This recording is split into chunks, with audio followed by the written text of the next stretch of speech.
Welcome everybody to Panel by Panel. Hi, we're your hosts, Edwin Burgos and Tommy Gao. How you guys doing today? We're going to be talking about Boom Comics' its own Pink Ranger #1. Now, Pink Ranger #1 is an amazing comic, isn't it, Tommy? Yes, it is. Yes, it is. Oh, you want me to stop first? Yeah, delete that. Delete that shit. So. No, we could cut it out. We can cut it out? Yeah. So, Pink Ranger issue #1. It's a solo series. It's one of 6. There's going to be a total of 6 books coming out in total within the span of until October. So it talks about the time period where Pink Ranger actually left the team and went to do her own things. Now, issue 1 starts off with her being in the Olympics or something like that. Yeah, she's like she's doing like gymnastics. She's trying to go into the competition. And this is the first time that she's by herself. You know, the story takes place like a little bit further down when they transfer the powers in the TV show, I believe, where she gave the power coin to Catherine. Correct. But she still had some pink energy in her. And Zordon made it to fruition where she can actually transform again and she has her powers again. Mm-hmm. But the only reason why she did that is because she needed it. Because a mysterious force actually showed up, and now they're taking everything. Her mom has disappeared, so now she's got to find her. And she's in a different country and she doesn't know what's really going on. So that's why she called upon Zordon in order to help her, have some powers in order to fight this enemy that she has to encounter soon. And we don't really know which enemy is it yet, but there's hints that I think Scorpina is in this first issue as well as Goldar too. Mm-hmm. But we really don't know who is the actual enemy of the miniseries is yet. So later on, I guess issue 2 or 3 we'll find out. But right now, issue 1 just basically covers what she's been doing for these past few months, where she's at. She also meets another person, another male counterpart in the first issue. So there's a lot of different things going on. Her costume is a little bit different. You want to talk about her costume a little bit? Her costume looks pretty awesome. It has like a little bit like little stripes on the bottom. Like she has like it's a little bit rugged, a little darker. I remember when she went out to do that patrol. She was like, "Stay here." She told the male character to stay there, and then and she had like a hoodie on, and it was just so amazing. It was just so like, oh my god, this is like what Power Rangers is. Like some freaking vigilante style. Like oh snap, like Pink Ranger vigilante. That's kind of awesome. And then I know when she transforms into her powerful state, her Ranger form. And I'm like, wow, like the helmet everything looks pretty much similar. They just like tweaked a couple of things. Dee Dee makes a great artistic style. Her name is Dee Nicleo. I just call her Dee Dee because this Nicleo part is kind of hard to pronounce. So I just call her Dee Dee. But Dee Dee, she's really great, like with the art style. The writers are really awesome. It's a team of writers. It's two people writing it together. Brendan Fletcher and Kelly Thompson. Yeah, Kelly Thompson. So they're pretty good. There's a good duel. They sync the story pretty well. So the aspects of the story is pretty good and clear. There ain't no run-on things that they always have plot holes for some reason. So I'm sure that they were like 2 or 3 plot holes that I'm trying to think in my head right now that they were, but I can't think of anything right now. So, but that's what writers do. They always leave a plot holes to open up the story further.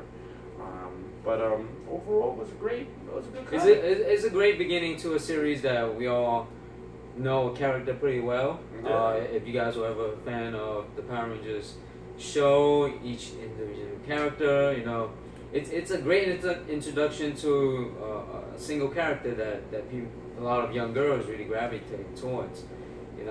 She was a very influential person for the young girls that was watching the Power Rangers show. And it's a different take on a character that's team based, but now she's all alone. What she's gonna do?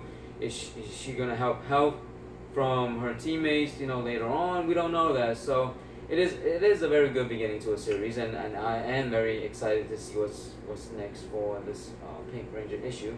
Yeah, I'm very excited. I'm also excited for future Ranger shorts as well. You know, like I would love to see Zach get his own series, Tommy get his own series. But Tommy's very favored, so I feel like, you know, Tommy eventually will get his own series. But Green Ranger is like the most. I'm sorry, guys. I love Green Ranger. I was a Green Ranger diehard fan, but I feel like he's kind of overrated.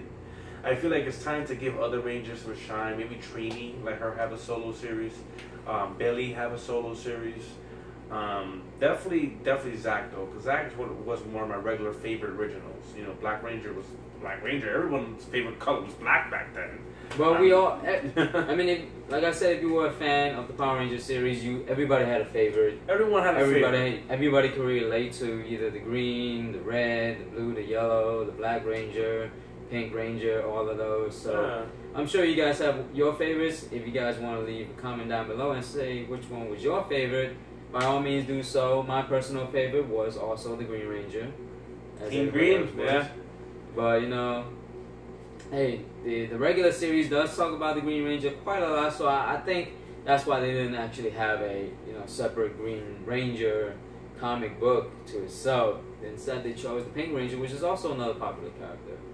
But speaking of all this Power Ranger stuff, what do you think about the new Power Rangers movie that's going to come out soon? My personal opinion about it is like, I'm very a big Power Ranger fan, and the costumes to me don't really 100% relate to what the nostalgia is. However, it's a fresh take. It's something a little bit different. You know, a lot of people are fans of Iron Man. You know, so they kind of took a little bit of that concept and tweaked it and made it Power Ranger-ish. And I believe it's gonna be a good movie. It's gonna be a good movie. I hope the writing is great. I hope the studio Lionsgate hopefully does a great job. I like it. I think it's gonna be good. It's gonna be different. People are not gonna be really in tune right away, but I think it will win some fans over, especially diehard fans who want a more darker Power Ranger story. And I feel like even though it's not gonna be darker, the suits look a little bit darker, and I feel like it's gonna be a little bit more.